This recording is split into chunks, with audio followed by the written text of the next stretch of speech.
So most all of the practice was Arizona driven. We'll meet then tonight.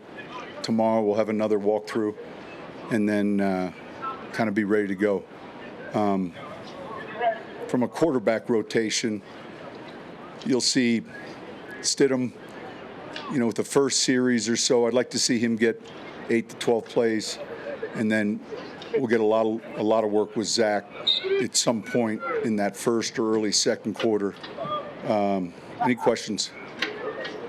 Are there any starters offensively that will play, or will most of them? They're a handful. We're trying to pay close attention to the snaps.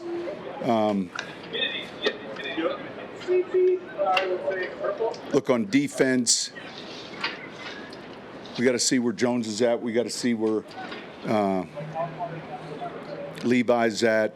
There's 3 or 4 guys that haven't really gotten reps in the first 2 games. So those guys are all getting healthier. But then there'll be a number of starters that won't see any reps. So this will be more of 2 phases rather than 3 phases. You have a lot of running backs that produce. You talked about Tyler Beatty in the rookie minicamp. What have you, seen from him through this? I would say he's had a real good camp. Number one, he's exceptionally smart. He can give you some juice in the passing game. He's got some joker traits. He had a good run last week. It was called back, but I'd say he's had a real productive camp. He's been impressive. Sean, has there been any technical things in your evaluation that have changed with 3 preseason games?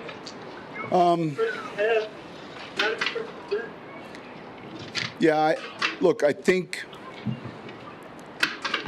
the old system where there was 4, that 4th game happened a week before you kicked off the regular season. So you were always real mindful.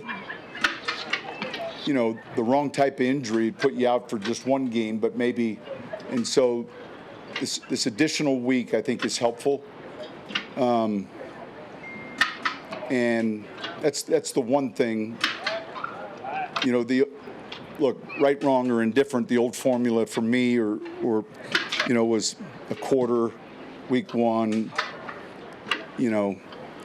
Parted, get into the second quarter, week 2. Week 3, you might get through halftime and come back out, and then week 4, you rested guys. So I think it's just moved that schedule up a little bit with 3, but having that 2-week spot rather than just the 1. If a guy tweaks something, there's a chance you get a guy back if there's an injury. Whereas maybe you wouldn't have otherwise. That would be the first thing, and then that's the noticeable thing. Anything in the evaluation side? Well, look, you're seeing more joint practices. Trying to give yourself another day, if you will, that's a little bit more than your own practice. You're seeing that, but those would be the noticeable things, I think. I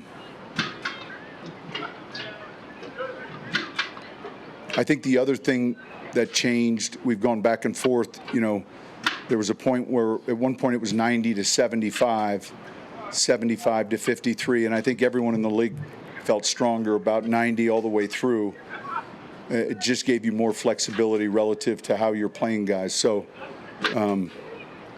I think. And then I would say the most significant change, I think, for the betterment of all the teams in the league has been the expanded practice squads, the flexibility with veterans, and the ability to get guys to come up. And so you have a hard 53, but really 69. Add your international player 70, and I think that's really helped. I think that's helped everyone. How was Estime done for you in camp and preseason? Good. Especially coming back from the knee. Good. He's doing well. He'll play and get it, X number of reps. But good. I like what we're seeing. Sean, I have a big picture question for you. The Broncos haven't made the playoffs since 2015. How do you embrace, or how do you like kind of the challenge of being able to help rebuild the team back to its days of prominence? Yeah, look, there were times in New Orleans where there were a lot of, we haven't won or played well on the road. We're a dome team. We hadn't won a road playoff game. And so there are some maybe sins of the past that we can't control with this team. And I think one of the attractions to this job, though, was the tradition and the success organizationally over the years. You know, if we pick six or, you know, it wasn't too long ago where you went to one of three channels and you watched what they gave you. And then, you know, we could go through the 6 or 7 teams they gave us. And this is one of those teams. And so I think there was an attraction, at least for me, being somewhere where it was significant, it mattered. And it's important. With those sins of the past, like you mentioned, kind of what, in your experience, what work do you have to do to kind of get those sins of the past out of the minds of the players? Well, I would say if you just took this roster and then you went back to year one after the last Super Bowl, year 2, year 3, I mean, it would take a while before you found on this team someone that, oh, he was, and so all of us haven't had a chance to, you know, we've had some veteran players a year ago maybe that Justin, certainly, there were players that have been a part of all those teams, but, you know, these guys have a chance to just write their chapter, you know, in a pretty good book. And they really can't pay attention to the prior 6 chapters. Coach, especially with Zach Wilson getting a longer look, Yeah. What do you want to see from him? Well, I think the first thing is it'll give them an opportunity maybe, well, I know it will, with the second group, you know, and so often it's hard to evaluate that position if the other elements aren't working, you know, and so just watching him really follow up the week he's had in practice and take it to the game and run the huddle and just seeing him play. In terms of the 53 decisions, specifically with those 2 guys. With who? With Zach and Jared. Is there more that you need to see from either of them? Or? No, we've got a pretty good idea of the direction we're going, and yeah, I mean, we're going to meet here in about 5 minutes, and George, myself, a few others, and kind of go through the depth chart as we see it in the discussion players. You know, but I think we've got a real good handle on that room specifically, and we're not announcing anything, but I've said this, I'll say it again, I like the room. You know, I feel like we've gotten better, and this will be, you know, a good test, good opportunity for Zach with, you know, getting work with the second wave, and he'll get a lot of snaps. Do you talk to the young guys or have the position coaches talk to them about how to put their best foot forward this weekend without pressing or trying to do too much? I don't think there's any. We've said it from the very beginning of preseason. There's going to be groups that are playing, groups that aren't, and you know, if you're not in, it's the most important series or set of plays or quarter for a lot of guys, you know, whether it's the first wave. So just the business-like approach to a game. You know, they're keeping score, we want to win. And then, you know, we want to show improvement, and we've kind of approached it that way. From a player evaluation standpoint, this last preseason game, you mentioned the decision guys you're looking at. If they've had 2 good preseason games, and let's say they make a mistake in this one, how do you weigh as a coaching staff the balance of, we don't want to be too high on the highs, but too low on the lows? Yeah, look, I think you're really trying to take the totality of the body of work, and then managing the roster is another thing too. So there's 2 aspects of it. You know, the right 53, managing the roster. You guys, if you follow any of the teams, you know, those first 3-4 weeks of the regular season, you still see a lot of jostling, you know, with the the back, call it 5% of the roster. There's, but I think it's the body of work. In general, does the possibility exist you would keep 3 quarterbacks in this? Certainly. Yeah, good question. Sean, I think we've studied 14 last year, the 32 teams, just under half the league. And I know the rule recently changed where if in fact you do, this came after the 49ers-Eagles game, that third comes up without any count, and so, but ultimately, I think most importantly, you're really looking at your assets when we make that decision. I know we've asked you a ton of questions about the kicking game and the new rules, but something came up in the game the other night. I'm curious, the safety kick is no longer as punitive as it used to be. Yeah, because everything is, it used to be hang time. And look, if you watch that play, we back the kicker up. He goes from hitting his 7-iron to hitting his, 5-wood. And no one moves, though, until it's caught. And at the moment he catches it, everyone's still sitting.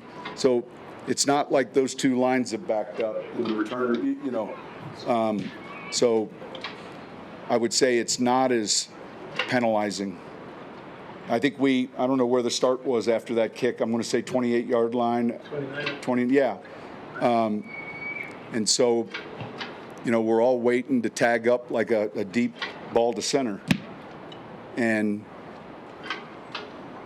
now for the kicker, we had a little wind the other night, and we're trying to. The perfect kick, as you watch, really is one that lands almost on the goal line. And what you're finding is these windows open and then they close, and they open it. And so if you're catching it backing up, for instance, or you take it out 2 yards deep in the end zone, it's hard to get in those creases.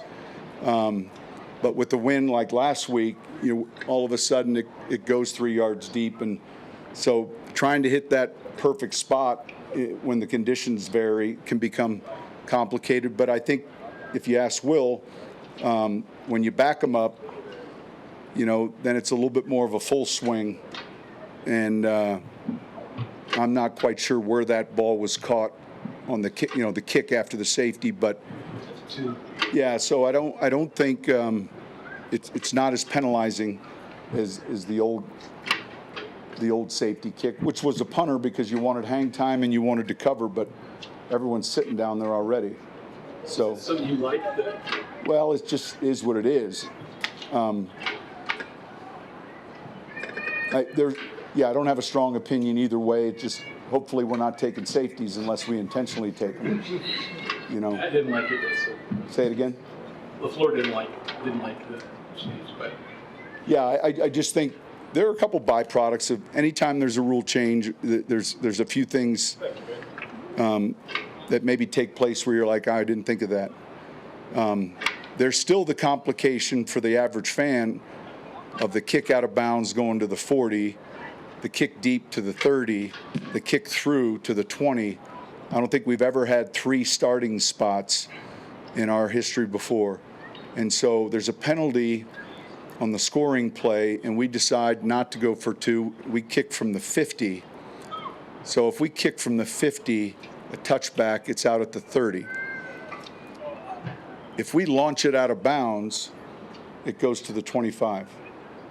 That's a little squirrely, and half the free world won't really understand what just happened if that happens. I remember once we were playing in Wembley, and it was late in the game, and I wanted to take a safety on offense, and we were in the shotgun, and Drew took the snap and then ran 3 steps and then threw it through the uprights to take a safety. And I know at that moment everyone just looked at each other like, what was that? And so I think explaining that part is a little challenging. Sean, do you have any concern about Josh Reynolds, who's sophomore? He's doing well. No, listen, today he felt a lot better. He's got some wear and tear on one of his Achilles. He's fine. We just kind of backed off, but today he was much better. How did Devon Bailey look this week? Good. I think that we're going to see him. We're going to see a lot of these young guys. he's had a good camp. Sean, how much growth have you seen out of Amari Mathis from the start of camp? Good. He's competing. He's put together really good days, and then there's still. He's really talented and physically. He's got really good feet, cover skills. He's doing well.